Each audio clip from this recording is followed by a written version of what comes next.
The Screwtape Letters. Letters from a Senior to a Junior Devil by C.S. Lewis. Narrated by Daniel Bristol.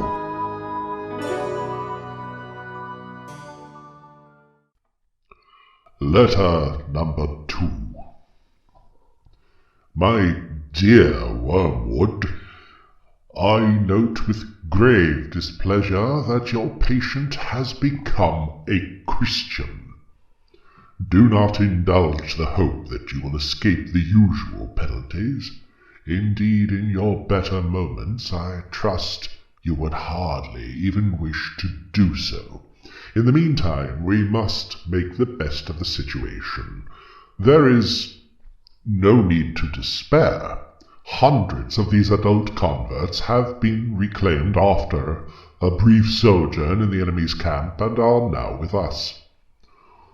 All the habits of the patient, both mental and bodily, are still in our favor. One of our great allies at present is the Church itself. Do not misunderstand me. I do not mean the Church as we see her spread through all time and space and rooted in eternity, terrible as an army with banners. That, I confess, is a spectacle which makes our boldest tempters uneasy. But fortunately it is quite invisible to these humans. All your patient sees is the half-finished sham Gothic erection on the new building estate. When he goes inside, he sees the local grocer with rather an oily expression on his face, bustling up to offer him one shiny little book containing a liturgy which neither of them understands, and one shabby little book containing corrupt texts of a number of religious lyrics, mostly bad, and in very small print.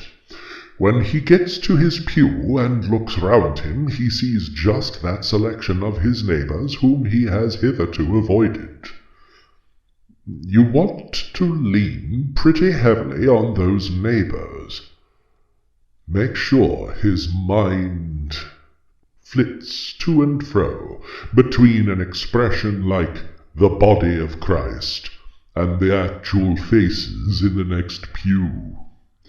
It matters very little, of course, what kind of people that next pew really contains.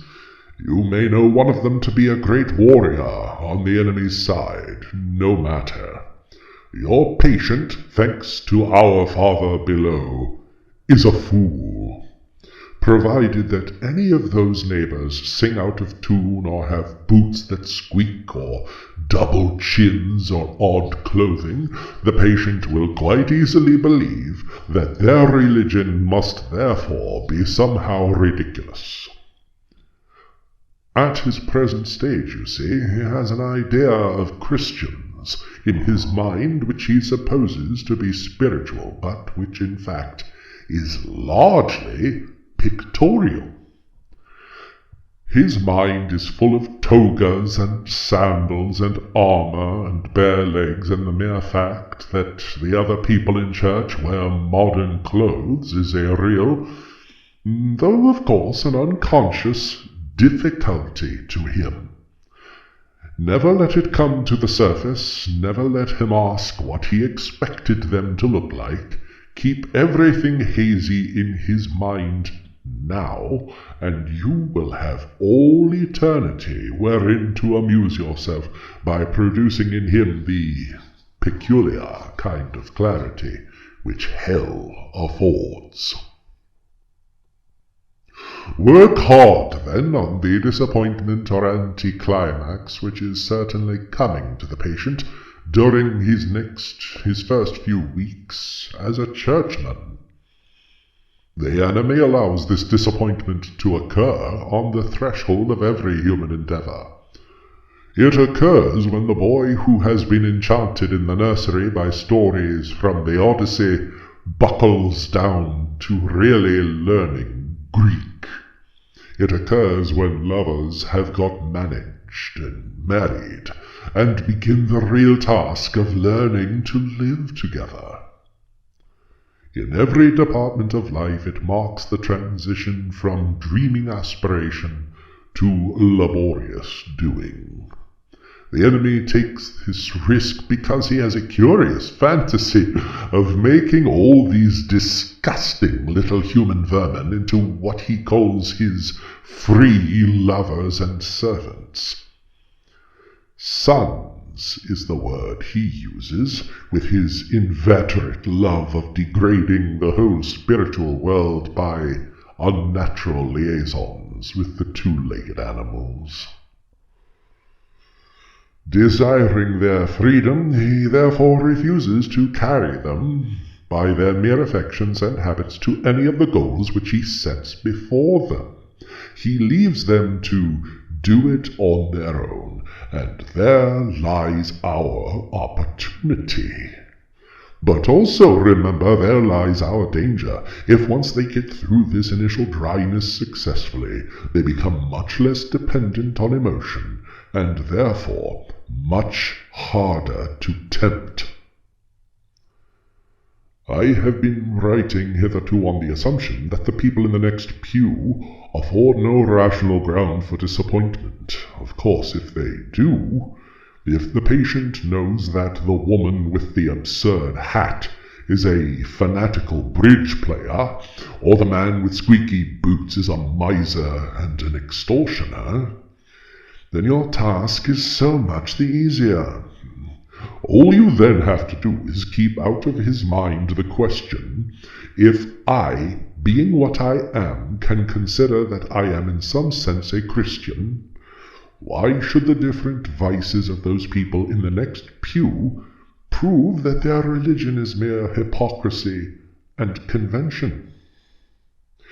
You may ask whether it is possible to keep such an obvious thought from occurring even to a human mind. It is, Wormwood, it is. Handle him properly, and it simply won't come into his head. He has not been anything like long enough with the enemy to have any real humility. Yet.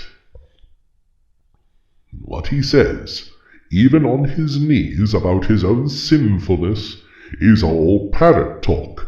At bottom, he still believes he has run up a very favorable credit balance in the enemy's ledger by allowing himself to be converted, and thinks that he is showing great humility and condescension in going to church with these smug, commonplace neighbors at all. Keep him in that state of mind as long as you can. Your affectionate uncle, Screwtape. The Screwtape Letters. Letters from a Senior to a Junior Devil by C.S. Lewis. Narrated by Daniel Bristol.